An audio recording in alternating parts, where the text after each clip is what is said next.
আরে আমার best friend আইছে অনলাইনে, একজন সোলো যাও তো। সাকিব ভাইয়ের কাছে তো ভিপ এসেছে, সাকিব ভাই একজন ইউটিউবার, থাক আমি সোলো যাই। এইসব ইউটিউবার বিবেজ আছে তো কি হয়েছে, এসব টাইম আছে আমার কাছে। ইউপি সাকিব ওইটিরে কিক দিছস, আজকে তো তোরে দেখাই। কি সমস্যা আপনার? আপনি না অনেক বড় ইউটিউবার, তাহলে আপনি এত চেষ্টা কেন? বারবার ইনভাইট দিচ্ছেন না মানে এই বারবি আপুটা আপনার কি হয়? কেন?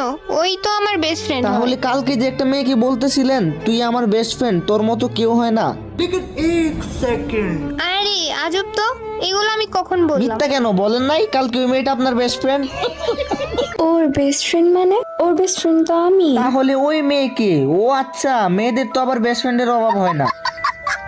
আমার সাথে এত বড় বেইমানি তুই করতে পারলি? দোস্ত বিশ্বাস কর, আমি ওর কিক দিছি, এর জন্য ওইগুলো বানাই ছি বলছি। ভাই, আজকে থেকে তুই আমার বন্ধু না, আর আমি ডাইনামিকটাও কেটে দিচ্ছি। আর নিবি কখনো বিবিএস প্লেয়ারদের সাথে পাঙ্গা?